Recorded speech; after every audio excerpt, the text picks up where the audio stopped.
The Minnesota Vikings are among the more chaotic professional sports teams around today. When people think of NFL teams that are cursed, these guys are usually brought up. Partially because they have not won a Super Bowl, but it's also because the stability at quarterback you often see from championship caliber franchises is something they lack. Or is it? This is not like the other fellow snake-bitten NFL franchises like the Lions, Browns, Jets, Bears, or Raiders. I truly think the Minnesota Vikings are the NFL's quarterback rehab center. So bad news, the Vikings' greatest quarterback they've ever had is also the first quarterback they ever had. The good news is that this is Hall of Famer Fran Tarkenton, a revolutionary for the scrambling quarterback that's rightfully considered one of the position's greatest players. He already threw more touchdown passes than all but two quarterbacks in his rookie season, and enjoyed some quality seasons in Minnesota before a feud with head coach Norm Van Brocklin, himself a Hall of Fame quarterback, resulted in him being traded to the New York Giants after 6 seasons. In the meantime, the Vikings acquired 29-year-old Joe Kapp, originally taken by the Washington Redskins in 1959, but because they never told him for some reason, he casually went to the Canadian Football League and became a CFL god, winning a Grey Cup and getting enshrined in their Hall of Fame. Kapp, as a geriatric NFL rookie, struggled in 1967 and 1968, but turned that around with a breakout Pro Bowl 1969, where he finished as the MVP runner-up to Roman Gabriel. He threw a touchdown on 8% of his passes, leading the league and leaving the highest mark a Vikings QB has ever had. Kapp's biggest contribution to the NFL was being the 5th of 8 quarterbacks to throw 7 touchdown passes in a game, doing that in Week 1 against the Colts. It helped set the tone for a team that lost once in his 13 starts, won the NFL championship game over Cleveland, and made it to the Super Bowl against the Chiefs. They lost this game, but yes, the Minnesota Vikings technically were once NFL champions, owed partially by the brilliant play Kapp served up. Kapp never played another down with the Vikings due to a contract dispute, and in 1970 he was traded to the Patriots, so right as Minnesota found franchise quarterback play again, just as quickly was it gone. Mostly filling in the void for the next 2 seasons was future orthodontist Gary Quazzo, who was quite active in the community, encouraging kids to practice better dental hygiene. Swell guy, but with a team home to the legendary Purple People Eaters defense, he was seen as the hole in the team's Death Star. Quazzo wasn't a Tarkenton or even Kapp-level quarterback, despite head coach Bud Grant's assurance that he trusted him well enough to even kick a field goal. But with a defense that good, the Vikings kept winning anyway. Quazzo even became one of 2 quarterbacks to win a game where he had a passer rating of 0 and at least 15 pass attempts. Work harder? I say work smarter. Yes, his career as a starter wasn't very good, but I can say as a member of the Colts, he was the first quarterback in team history to throw 5 touchdowns in a game. The team he did that against, the Minnesota Vikings. Just like that fateful day in 1965, Quazzo was holding the Vikings back from victory. So the front office went, hey, remember when we had Fran Tarkenton? We should get a Fran Tarkenton. So they got the Fran Tarkenton back on the team. Tarkenton became a beast with the Giants, but still had yet to be on any kind of playoff team. Luckily for him, these Vikings gave him many appearances. This combo didn't win any Super Bowls together, but they did make 3, and Tarkenton also took home Offensive Player of the Year and MVP in 1975, seen as the finest year of his career. By his retirement following 1978, Tarkenton had NFL records for wins, passing yards, rushing yards by a quarterback, touchdown passes, completions, and attempts. Until Aaron Rodgers in 2024, no one had unofficially taken more sacks, but in his last 14 seasons, he took just 28 sacks a season compared to the 44 per he took in his first 4. But out of all of Tarkenton's incredible accomplishments, what he did in 1978 has to be up there. At first, you might be like, what's the big deal? Under 3,500 yards, 25 touchdowns, 32 interceptions, which is still tied for the 4th most in a season, and a 68.9 passer rating. Now for context. His touchdown passes were 2nd that year, his passer rating 12th among 27 qualified players, meaning for that time period it was above average, and he set then records for single-season completions and attempts. A 38-year-old beaten-up, chewed-up Fran Tarkenton dragged the league's worst running game and a past-its-prime defense to a division title. So in actuality, given his age and supporting cast, his final season was insanely impressive. More impressive is that Tarkenton threw 76 more touchdowns than picks in his career at a time where most quarterbacks, even the Hall of Famers, either threw more picks than touchdowns or barely had a positive touchdown-interception ratio at best. As we'll continue to see in this organization and beyond, he pioneered the mobile quarterback in ways that wouldn't have existed without him, and his total of 342 touchdown passes still ranks 13th all-time. Next, let's move to 1979. The guy now is Tommy Kramer. It's hard to imagine the Vikings ever having a Brett Favre-style quarterback on their roster at any point, but if there ever was a guy before Favre, it was Kramer, if you exclude the stark contrast in durability. Kramer had rotten injury luck, but he was beloved by the Vikings fan base as an aggressive gunslinger who refused to quit no matter how bad the injury, and his clutch reputation in the waning minutes of a game earned him the nickname 2-Minute Tommy. Despite a 1980 campaign where a 2-game stretch saw him throw 2 touchdowns to 10 interceptions, that season and his career are best known for the Week 15 game against the visiting Browns. Kramer played otherworldly that day with a then-franchise record 459 yards, and his 4th touchdown pass of the game was a walk-off Hail Mary to the great Ahmad Rashad that would secure the NFC Central title. Vikings fans know this game as the Miracle at the Met. Kramer's career explored many ups, downs, kinds of injuries, and a scandal for allegedly misallocating funds from a Vikings newspaper he founded and used to both build a swimming pool and lease a new car. Luckily, this should be the last time a Vikings quarterback ever wrongfully used funds. But there was no misallocating that 1986 was the best season of his NFL career. That year, he made the All-Pro team and had a league-best passer rating of 92.6, all in spite of the Vikings missing the playoffs that season, even with the 4th highest point differential. And Kramer, who avoided the injury bug all season, jammed his thumb against the Giants in Week 11 and suffered a season-ending elbow injury in Week 15. He'd never be the same player after that, only playing in 24 games and 15 starts in his last 3 seasons with the Vikings. His excellent 1986 clutch moments and passion for the sport made him a household franchise name. And although he was never healthy enough to fulfill his position, he is considered one of the true franchise quarterbacks Minnesota has ever had. Filling in for Kramer throughout the 80s and eventually replacing him was backup Wade Wilson. Back in 1981, when the NFL draft was more than 7 rounds, Wilson was selected in the 8th and had a pretty solid career that helped him overcome complications with diabetes. By 1987, he had also overcome head coach Jerry Burns swapping him and Kramer in and out of the lineup, including a blowout playoff win over the Saints where Wilson was by large the best performer. Although his coach wouldn't reveal the starter for the next game at San Francisco, Wilson got the start when Kramer suffered a pinched nerve. That decision paid off exponentially as he again balled out and the Vikings made one of the most stunning postseason wins ever. Wilson made the start again in the NFC title at Washington.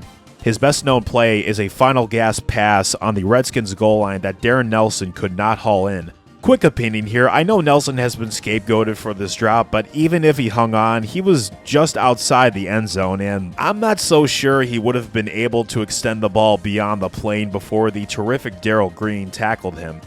Since I probably pissed off a number of older Vikings fans with this take, it's time to move on to Wilson's 1988 season, the best of his career. Side note, you will hear this a lot throughout the video. He wasn't putting up Dan Marino 1984 numbers, but he made the Pro Bowl in a year where he finished 2nd in yards per attempt, 3rd in passer rating, and 5th in adjusted net yards per attempt. He continued to build his reputation as a pretty good playoff riser in a win over the Rams in the opening round before he and the Vikings got bounced easily against a seething red 49ers team that got revenge for the previous year. Like Kramer, Wilson played for 3 more seasons in Minnesota without recapturing the magic of his 1988, but would manage to put together a 17-year career in the NFL. Spectacular stuff for someone taken in a round that no longer exists. One quarterback that filled in between 1987 and 1992 was Rich Gannon, who, like Fran Tarkenton, was an excellent scrambler for his time. When Wilson struggled in 1991, Gannon took over and played pretty decent ball, but was benched in 1992 after a lousy last 4 starts. The Vikings were 8-4 in his 12 starts that year regardless. The two went their separate ways after the season, but Gannon will be best known for his time with the Oakland Raiders, which had an insane 4-year peak from 1999 to 2002 where he made 4 Pro Bowls, was first-team All-Pro twice, and was the NFL's most valuable player in 2002. In the second year of Dennis Green's 10-year stretch as head coach, he made one of many QB transactions in his tenure by acquiring former Super Bowl winner and Jim McMahon, who made the bold claim that he would play for 5 more seasons and finish his career in Minnesota. Well, he did end up playing for 4 more seasons, so he was close, but only one was with the Vikings. This came at the expense of what has to be one of the most physically punishing seasons any quarterback has ever had. On Halloween against the Lions, he suffered a dislocation in his non-throwing shoulder so painful that he couldn't stop shouting swear words 3 hours after suffering said injury. Thankfully, he was able to reclaim his starting job and played extremely well in the team's last 3 games, all crucial wins to even clinch a playoff spot at 9-7. For a guy who's been one of the most polarizing players in NFL history, what happens in the wildcard round against the Giants makes me feel sorry for him. The same conclusion Hall of Fame pass rusher Lawrence Taylor comes to. McMahon suffered 3 separate hits that were violent for 1993 standards, knocking him out of the game on the first 2 hits and ending the Vikings' game-tying drive attempt on the third. It wouldn't surprise me if McMahon suffered a concussion on 1, 2, or 3 of these hits, but he also believes he broke his neck on one of the hits and never found out about it until doctors revealed it to him about 15 years later. McMahon is one of the NFL's more complicated figures in that his detractors saw him as cocky, immature, and kind of a jerk. But his struggles with depression, advocacy for player safety, and ability to have a long-lasting NFL career despite a childhood accident that almost cost him his right eye also earn him a great deal of sympathy. As one Star Tribune writer put it, Jim McMahon will be remembered as a quarterback willing to take the tough licks. And when older fans talk to you about the respect they had for the quarterbacks of the 80s and 90s for taking the hits they took, chances are McMahon is one of those QBs in mind. The Vikings of the early 90s were best known as the farm team for a Dallas Cowboys squad that without their help in a highway robbery of a trade would not have won 3 Super Bowls in 4 seasons. Still, Minnesota was able to improve the quarterback room in 1994 when the faraway Houston Oilers were eager to set their entire team on fire. The Oilers traded Hall of Fame quarterback Warren Moon to the Vikings, and Moon played 3 seasons there to become their first black starting quarterback. His accomplishments include being the team's first 4,000-yard passer in 1994, their first 30-touchdown passer in 1995, 2 Pro Bowls, a playoff appearance in 1994 off a league-leading 5 game-winning drives, and the distinction that all of this was done in his aged 38 and 39 seasons. For his efforts as an NFL great, Moon was essential in making sure black quarterbacks would get more respect and chances to start in the decades to come. I say this while also acknowledging his time with the Vikings was infamous for its controversy. Alleged instances of assault on a cheerleader and domestic dispute with his wife were all over the papers in 1995 and 1996. Now, whether these cases happened or not, it's one of those instances where the player and the person, again allegedly, don't see eye to eye.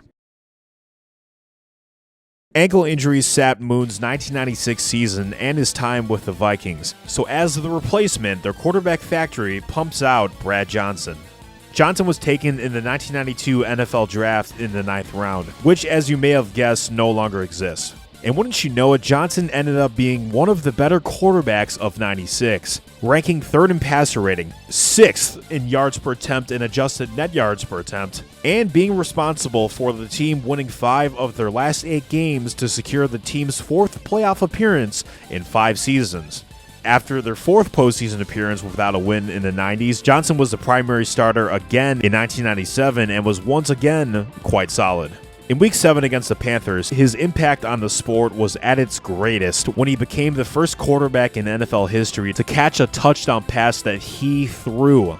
He caught the rebound on a goal-to-go defensive bat down, realized the play was still alive, and made it to the end zone to make the sort of play that would not happen again for another 20 years.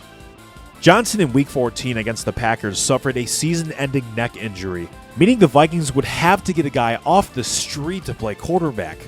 That's literally what happened. Former Eagles legend Randall Cunningham, once a game-changing scrambler in the same vein as Fran Tarkenton, but all these years later, he was a statue in the pocket. Keep in mind as well that he had been retired for all of 1996 and ran his own marble and granite construction business.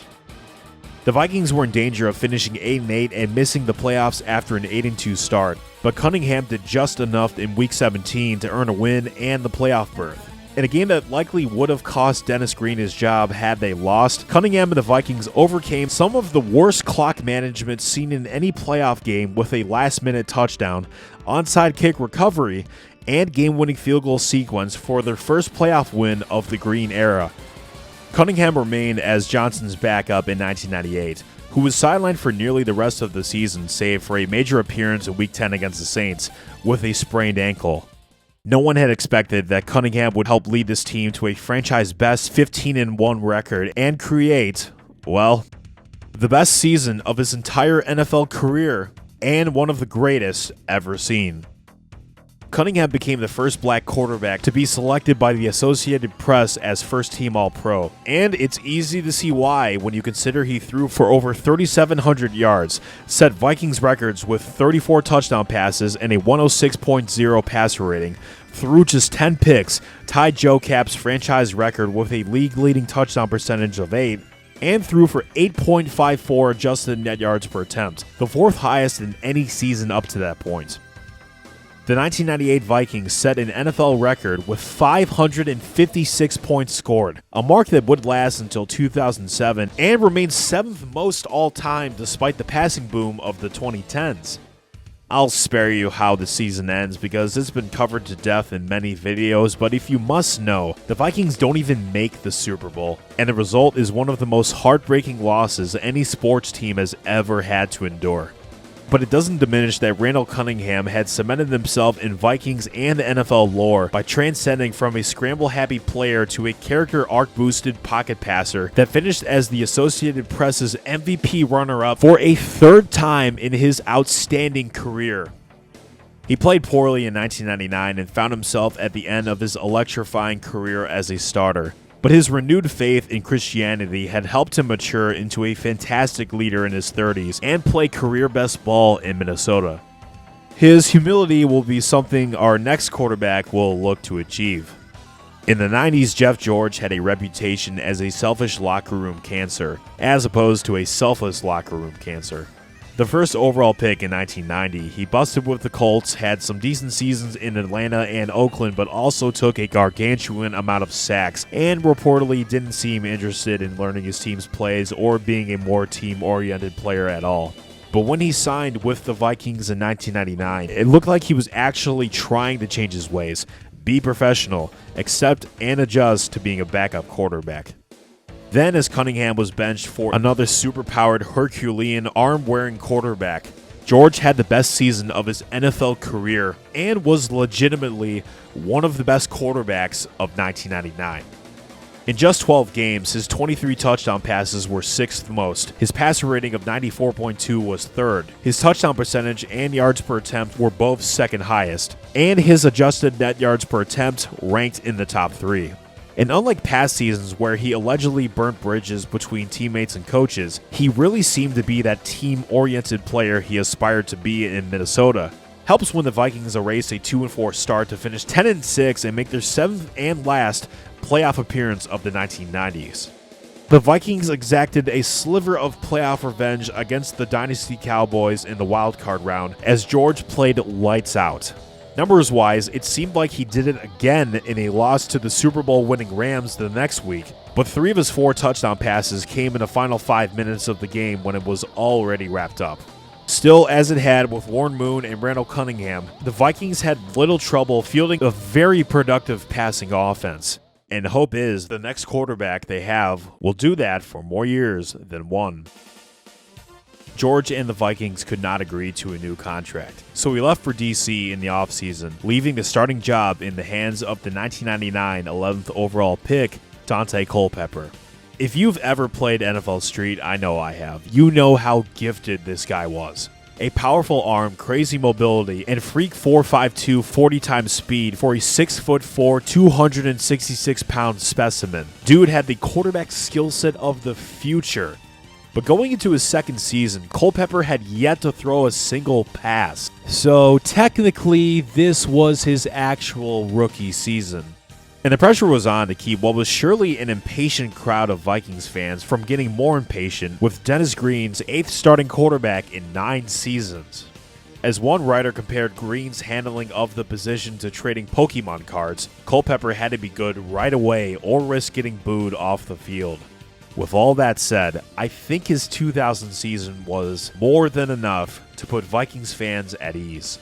Culpepper went off on the ground in his starting debut, running for 3 touchdowns. He is still the only QB to do this in his first start or appearance. It was like trying to tackle a tight end, as legendary announcer Al Michaels once put it. And starting with week 3, opponents had to account for a top passer too. When the regular season was over, Culpepper had tied the league lead in both touchdown passes with 33 and touchdown percentage with 7%, also becoming the first Vikings quarterback to put up 40 total touchdowns. So, if you consider Culpepper never threw a pass in his rookie season while guys like Patrick Mahomes, Kurt Warner, and Dan Marino did, you could argue he had maybe the greatest rookie season in NFL history. More importantly, he became the 8th NFL quarterback to win all of his first 5 starts, as the Vikings won each of their first 7. They slipped to 11-5 with an ankle injury to Culpepper and a lousy defense helping drop their last 3 games and the top seed in the NFC, but with the second seed still had a bye. It was used to their advantage in a convincing divisional round takedown of the Saints when Culpepper carved up the defense and set a franchise playoff record for longest run by a quarterback, factoring in the sprained ankle, and this was a tremendous playoff debut for him. Now let's discuss why people don't talk about it. The Vikings lost 41-0 the next week. As they were sent to the Shadow Realm by the Giants in the NFC title game, Culpepper's 2.8 yards per attempt are the second fewest from any quarterback in any 21st century playoff game. Ironically, third worst was the quarterback from the Giants, Kerry Collins, just 2 weeks later. Now, there are rumors that the Giants stole the Vikings playbook / signals that game, since the Giants, who had a great defense, didn't have an all-time great one that year, or really the kind of offense that you would expect to get this far. But as far as I can tell, it's pure speculation at best. Although I guess it's a good coping skill for the 5-11 season to follow in 2001. The Vikings went through a season of hell. Star back Robert Smith retired out of nowhere. Hall of Fame defensive tackle John Randall left in free agency. Hall of Fame wide receiver Chris Carter finally saw old age catch up to him, though for a 36-year-old, he still had a pretty good season. Most unfortunately, outstanding tackle Corey Stringer tragically died during a practice in an outcome that ultimately led to the league emphasizing improved player safety solutions for practices. There wasn't a good enough run game to help Culpepper out, and while his passing metrics really weren't all that bad, his 16 fumbles were an unfortunate byproduct of a big man with tiny hands. Also, the Madden cover curse in 2001, he never had a chance. His 2002 season was even worse, as he tied an NFL record with 23 fumbles and additionally threw a league-leading 23 picks, 23-23. At least some positives came out of this miserable season, though. His Vikings still finished top 10 in scoring, and he became the 6th quarterback to run for 10 touchdowns or more in a season. His 609 rushing yards are the most from a Vikings quarterback, closely followed by 2nd, 3rd, 4th, and 5th place Daunte Culpepper. And finally, his game-winning 2-point conversion against the Saints in Week 15 marked the first time in NFL history a game-winning 2-point conversion ever happened. A strong finish to 2002 also gave way to a back-to-basics 2003. Culpepper was again Pro Bowl bound with great numbers. Sadly, the Vikings became the second team in the 16-17 game era to miss the playoffs after starting 6-0. And much like 1987, 1998, and 2000, the season ended in excruciating fashion. That 9-7 led way to an 8-8 finish in 2004. So naturally, this is the year the Vikings made the playoffs. And it's a good thing too, because Daunte Culpepper played out of his damn mind. Culpepper set still team records with 4,717 passing yards, 5th highest at the time, 39 touchdowns, 5th highest at the time, and a passer rating of 110.9 that was once the 4th highest ever. Culpepper broke Dan Marino's 20-year-old record for total yardage and had the 5th highest completion percentage ever recorded. He was one of 6 quarterbacks with 3 games of 5 touchdown passes, plus the only one to do that in his first 5 games. And even when his numbers dropped after his first 5 games, he was still amazing in his last 11. I've yapped on and on about how good Culpepper was in 2004, so let's keep doing that. He got the worst season of Randy Moss's first 7 in the NFL. Remember, this is a guy many consider the second greatest receiver of all time. An injury-depleted year for Moss that forced his quarterback to spread the ball around. Successfully, might I add. Before our very eyes developed a one-man machine that took everything Vikings fans had seen at the quarterback position and tripled it. I hate to inform you, we'd never see Culpepper this good again. Not even close. He threw 6 touchdowns to 12 interceptions in 2005, though to be fair, after the first 2 games, his touchdown-interception ratio was 0-8. His numbers following that, honestly, were pretty respectable. But before he could really pull it together, his knee blew out in Week 8, ending his season, his time with the Vikings, and really his career. Yes, his peak was short and inconsistent. However, what a peak it was. After being made the league's laughingstock in 2005 on the heels of the infamous Love Boat scandal, it's pretty freaky if you want to look it up. The Vikings needed good quarterback play to right the ship, so they went to the past and brought back Brad Johnson, who had notched down a couple Pro Bowls and a Super Bowl ring in between Minnesota stints. Incredibly, at the age of 37, Johnson's efficient play had helped drag the Vikings from a 2-5 start to just outside of the playoffs with a very commendable 9-7 record. I wouldn't call it elite before this bag of bones to turn a disastrous season around. That's a miracle worthy of the Old and New Testaments. Johnson would be 38 in 2006, and he sure looked like it when he was benched multiple times as one of the year's worst passers. The Vikings wasted a 4-2 start with only 2 wins to follow, and it actually looked like they would again need to put serious stock in the quarterback position for the first time since 1999. In 2006, they took Tavares Jackson in the second round, who, if you look at his arms, is who his sister describes as being addicted to working out. As the starter in 2007, while having numbers that would look flattering in 1977, was 8-4 as a starter. But he was benched early in 2008 for 37-year-old Gus Frerotte, also in his second stint with the Vikings after playing the best stretch of his career in 2003 for a couple games in a relief appearance of an injured Daunte Culpepper. Freratte's numbers were also gross, but Minnesota was 8-3 with him anyway. And he can also boast that in Week 13 against the Bears, he became one of 13 quarterbacks to ever throw a 99-yard pass completion. As the most yards you can get on a play are 99, this was a touchdown to Bernard Berrien, who became so wide open on the play it even confused Frerotte. Jackson was inserted back into the starting role when Frerotte suffered a back injury in Week 14. And as the Vikings became just the second team to beat the 2008 Detroit Lions twice, Jackson played well enough to lead them to victory. The next week, he played the best game of his entire career with 4 touchdown passes in a blowout win over the NFC champion Cardinals. It's a performance and win that ultimately helped the Vikings clinch their first division title since 2000. After Jackson played less than ideal in the wild card loss to the Eagles, his time as a starter in Minnesota was just about up, save for a few exceptions. For what it's worth, however, 5 years from now, he'll establish himself as one of the few people in the history of human civilization to take winning snaps in a Super Bowl, a win he earned as a backup for the iconic 2013 Seahawks. But now the Vikings need to find a starting quarterback again. Can they find someone as gifted as, say, a Brett Favre-level passer, which is the kind of style they've been attracted to for decades? The answer is Brett Favre. Yes.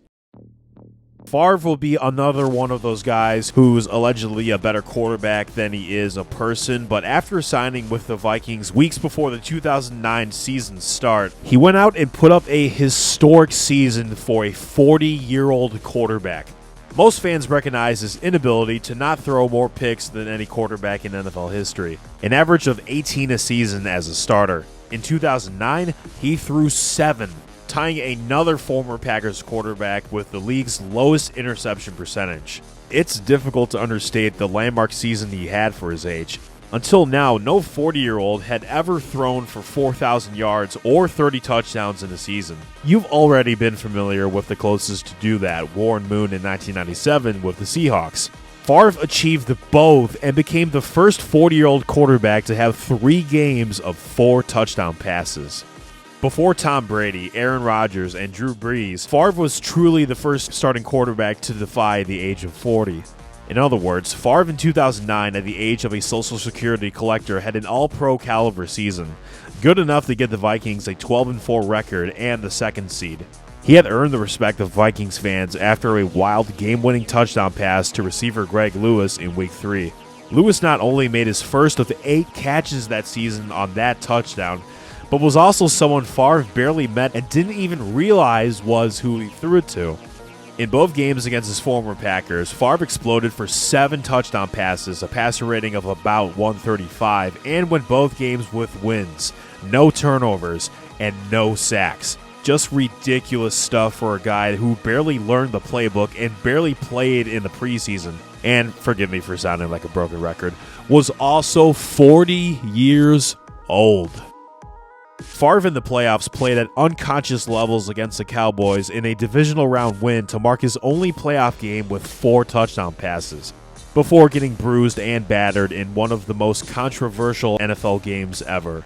Consequentially, he also threw one of the most controversial passes ever, and the Vikings again learned what playoff heartbreak was. As is the theme, Favre dropped off in 2010, throwing 19 interceptions and seeing the Vikings get swept by the Super Bowl winning Packers. Injuries ended his prized Iron Man streak as well as his Hall of Fame career when he retired the following season. One thing was apparent though, the Minnesota Vikings are not a retirement home for quarterbacks. They are a rehab center, a second chance to play the kind of football you'd play once and only once. They turned a run-heavy quarterback into an elite pocket passer, a locker room cancer into a team-worshipping deep ball specialist, and a turnover-prone gunslinger into a more risk-free version of that. And there's more to come. Why not sign another once-gifted athlete at quarterback in Donovan McNabb, who continues the team's interest in big arms and big mobility?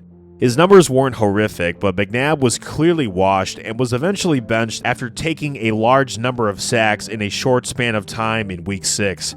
His replacement was rookie Christian Ponder. Ponder wasn't all that good either, so the Vikings further regressed from 12-4 to 6-10 to 3-13 in a 3-year span.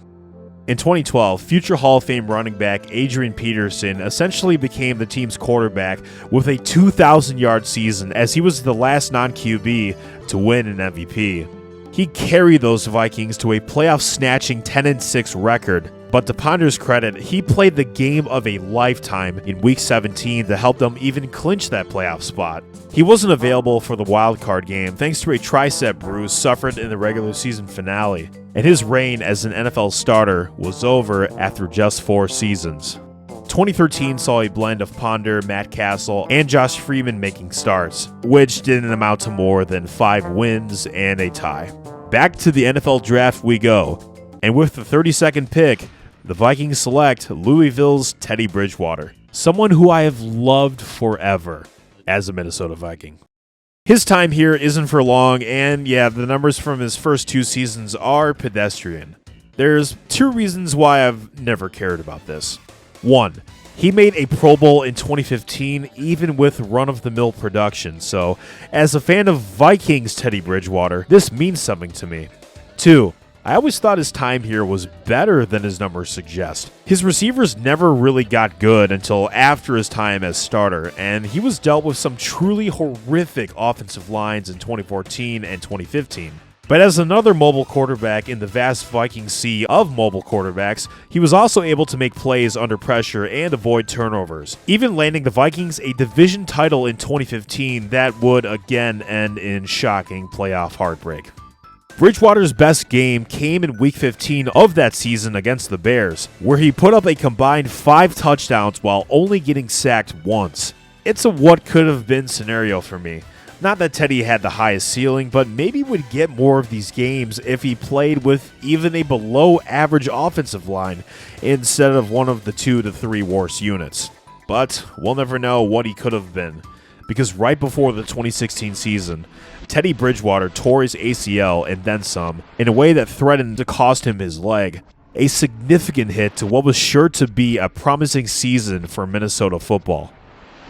But remember, the Minnesota Vikings are a quarterback factory. They have an easy fix. A phone call with the Eagles sends veteran Sam Bradford over to the Twin Cities. Bradford was an exceptionally talented pocket passer with a rifle for an arm that had yet to stay all that healthy and thus had brutally underachieved in St. Louis as a first overall pick, granted behind a supporting cast that never gave him much help to begin with. But 2016 was something different. The season began literally a week after Bradford was traded, and a week later he made his first NFL start while barely having had time to read the spark notes of the Vikings playbook. This game was the first in Minnesota's brand new US Bank Stadium, in primetime against the rival Packers. As their 15th starting quarterback since 2005, Sam Bradford came into this game and the season playing what will be the best football of his entire NFL career. I know I keep saying this, but it's true. Bradford carved up the Packers defense with some of the best deep passing I have ever seen, and pretty much did the same with his next 3 opponents as the 2016 Vikings started out 5-0. They were kept afloat by his quick passing brilliance despite an offensive line made of pre-chewed gum and toothpicks. And that was the culprit when the Vikings descended to 8-8 and out of the playoffs. Bradford was pretty durable in 2016, but whatever mobility he had early in his career was completely sacrificed when he got there. He just couldn't extend plays like Vikings QBs of the past could. Still, his completion percentage of 71.6 was an NFL record, for a year anyway. Sam Bradford further built on his 2016 success by playing like a Super Saiyan against the Saints in the 2017 season opener. He completed 27 passes on 32 attempts, threw for almost 11 yards per attempt, and kept it turnover-free while also tossing 3 touchdowns. He was named NFC Offensive Player of the Week as he tossed a wide amount of dimes. The next week, Bradford spent the game against the Steelers not playing. The numerous leg injuries he suffered throughout his career put a devastating combo of wear and tear on him, and he only started one half of one more game before his entire season was over. As someone that's become a meme due to the amount of money teams were paying him relative to the production and availability not, being that high, this injury frustrated Bradford the most. He saw how special the Vikings were about to become, and as with many people in his situation, he was bummed he couldn't really be a part of it. Yes, the money helps offset it, but as a guy that wanted to shake his injury-prone label for the longest time, this wasn't the way Bradford wanted things to end. Can I just offer this to him, though? No Vikings quarterback, to my way of thinking, has ever thrown a prettier spiral. So he's got that going for him, which is nice.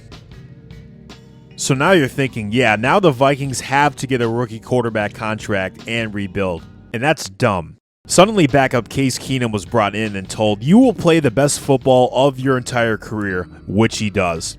The Vikings had turned Keenum from a good backup but bad starting quarterback into a good starting quarterback for a season. He finished 7th in passer rating, was 2nd in ESPN QBR with 73.3 when in no other season did he even reach 50, was 2nd in Pro Football Reference's success rate, and had an interception percentage lower than all but 3 quarterbacks. I'd ask what's in the Minnesota water, but Minnesota has over 11,000 lakes, so there's a ton of water. With a top wide receiver duo, efficient offense, and the league's top defense in points and yards, the Keenum Vikings finished 13-3 for their best regular season in 19 years.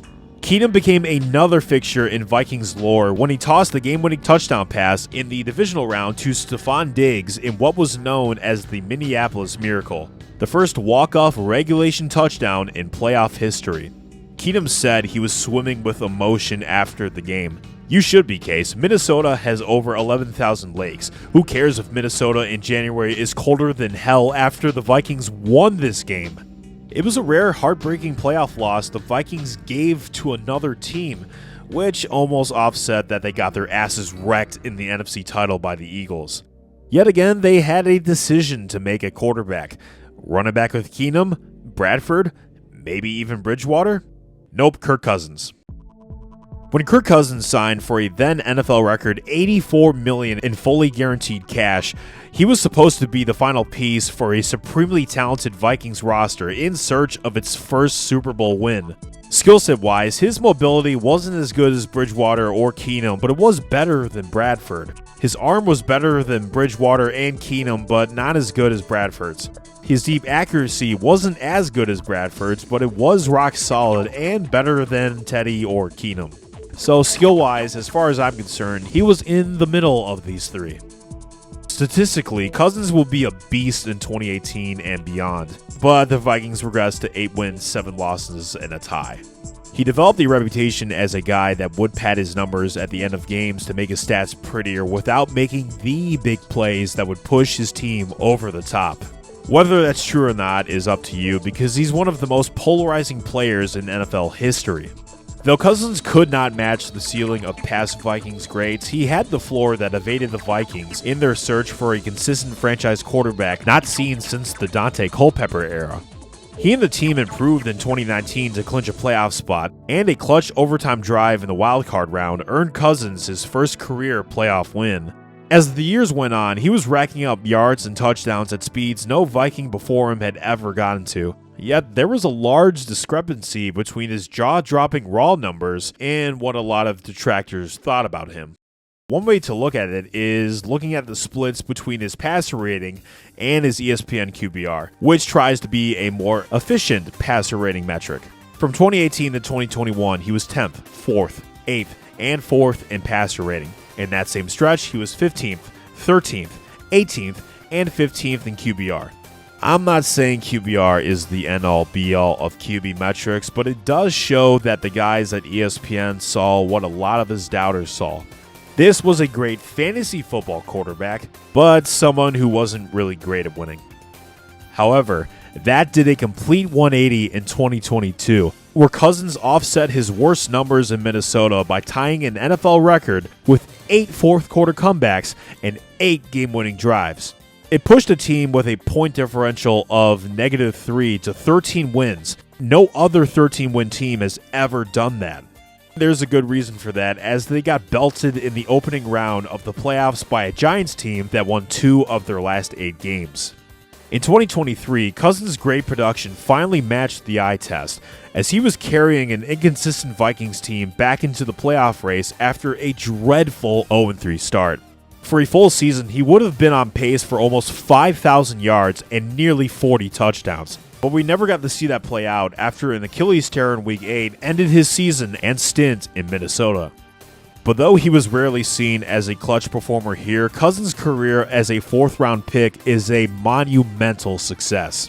With the Vikings, he had 4 4,000-yard seasons when no one else had more than 2, 3 30-touchdown seasons in the air when no one else had more than 2, and 3 seasons with 4,000 yards and 30 touchdowns when no one else here has had more than 1. A lot of people wouldn't buy it, and the Cousins era went differently from the Super Bowl expectations seen at the beginning of his time here. But with Cousins, the Minnesota Vikings had legit stability at the quarterback position for the first time in forever. Still, the Vikings had to maintain their reputation as a quarterback rehab clinic, and they did that with our next quarterback, J.J. McCarthy, who missed the entire 2024 season to send our actual next quarterback in, Sam Darnold. As a former 3rd overall pick, he oozed potential at times, but was a largely underwhelming bust. However, he checks off the 2 things Minnesota values most in a passer: big arm and mobility. And unlike other veteran Vikings quarterbacks, Darnold in 2024 is only 27. Say it with me now. Sam Darnold in 2024 played the best football of his entire NFL career. Yes, the Vikings are the gift that doesn't know how to stop giving. Darnold threw for 4,319 yards when his previous career high was 3,024. 35 touchdowns when his previous career high was 19, and eclipsed a 100 passer rating. Previous career high? Close, but also not all that close. He also took a career high 48 sacks, which managed to be the Vikings' undoing come playoff time. But he had started every game for the first time ever, earning his first Pro Bowl nod and guiding the Vikings to their first 14-win season since 1998, the latest in a vast novel of successful Vikings quarterbacks. Now, no team has lost more playoff games than the Vikings have. It's the unfortunate cost of having quarterbacks that aren't good enough to win you the Super Bowl, while also having quarterbacks good enough where you should get there no problem. Vikings fans feel some other way about this, but as an outsider, their quarterback history is extremely fascinating to me. Most NFL curses require the quarterback to not be all that good, but what makes the so-called cursed Vikings different is that many of their quarterbacks have actually been good. But why? I can name a few reasons. They've had many great play callers that turned into head coaches: Brian Billick, Scott Linehan, Pat Shurmur, Darrell Bevell, and Kevin Stefanski. They've also been blessed with a ton of receiving talent. The names Randy Moss, Chris Carter, Anthony Carter, Stephon Diggs, Adam Thielen, Justin Jefferson, Jordan Addison, and Jake Reed are just some of the many great receivers they've had. Also doesn't hurt, they've played in a climate-controlled indoor stadium since 1982. For the most part, the perfect neutral environment for a newcomer at the position. It looks like J.J. McCarthy will be the next guy up in 2025 after Sam Darnold left in free agency for Seattle. Whether McCarthy works out or whether another Vikings quarterback comes in the fold, superstar receiver Justin Jefferson on the Pat McAfee Show summed it up best in March of 2025 in a way that can apply to anyone being thrown to in Minnesota. I'm not sure who our quarterback is going to be, but I'm always going to make the most of my opportunities. I'm going to try and make him look like the best quarterback in the NFL.